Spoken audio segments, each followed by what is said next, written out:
Hello YouTube friends and followers. Well, the story to get the engine mount, the driver's side engine mount out on the W163/ML500/ML320 is getting worse. But the good news is, well, the bad news is I drilled a hole here. This hole was so far off that it didn't matter. Anyway, the new hole I drilled here to the left of center of the engine mount did indeed reach the lower bolt in this thing. So the hole wasn't perfect, and I'll describe how I got this off, but suffice it to say that from about the middle of this mount for the upper A-arm, about the middle, you can drill all the way back and drill through the rubber of the engine mount and get a socket back in there to get that bolt out. So in my case, the bolt was stripped.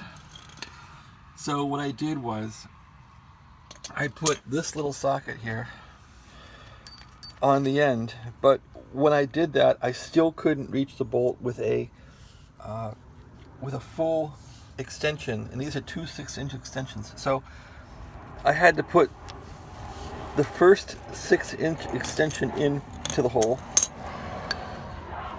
So I put this into here, and once I got that in there, I put this socket on the end of that by reaching around here and not dropping it, and then I got that socket on the bolt.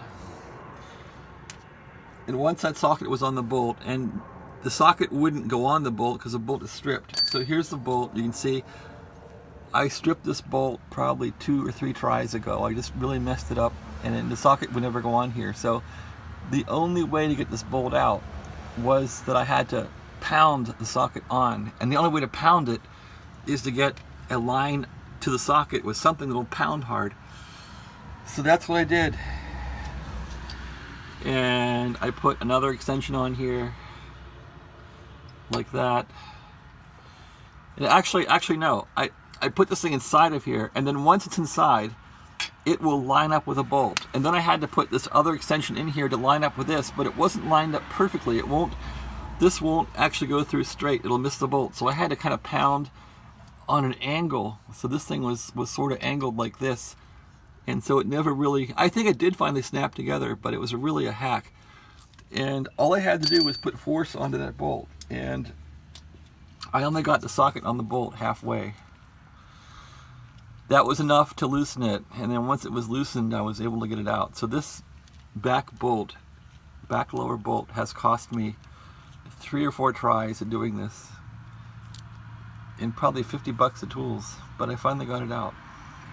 So I'm going to put this bolt probably on the upper areas there, and I'm probably going to get the socket and whack it on here, try and straighten the bolt out a little bit so it'll work again.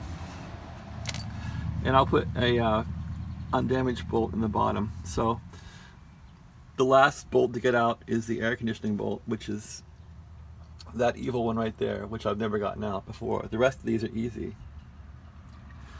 I didn't like drilling holes in the car here like this. Hopefully it won't weaken the thing, but you shouldn't drill holes in critical suspension components like that. But I didn't want to have an engine mount that was clanking around for years or months or however long I keep this car, and I just wanted to say it was done. So this was the only way I could figure it out, was drill a nasty huge hole in here, a hole large enough that I could put a socket through there. I couldn't find anything longer than 6 inches, and then I found that I bought this 8-incher or something. I'd totally forgotten about this one, so I probably didn't need that big huge hole. Let's see how long this will go back in here. This one will go back. That one might have worked, so maybe I could have put a smaller hole in here, but I probably spent $40 in drill bits to get this thing, with real long drill bits. So this has been a real nasty job. It's still not done yet. The engine mount is still not out, and of course now I've put so many holes in this engine mount going through the rubber that it's probably really bad now. Anyway, I'm going to keep going and try and get this thing out and see how it goes. At least the bottom bolt's out now. Okay, well, thanks for watching. This is probably not the right way to do it. You definitely want to make sure your socket is on this E12 Torx head bolt. really well on the bottom, and you only want to use a 1/4" socket. So thank you to some other YouTube viewer that said he had all the tools listed he used, and so that gave me a second chance on trying to get this thing out, a second idea, a second motivation. So what I'll do now is try and whack this thing on here to get this bolt to work again, because I don't have these bolts, and these are probably like a week mail order if you can even find them. Okay, thanks for watching, and as usual, have a great day.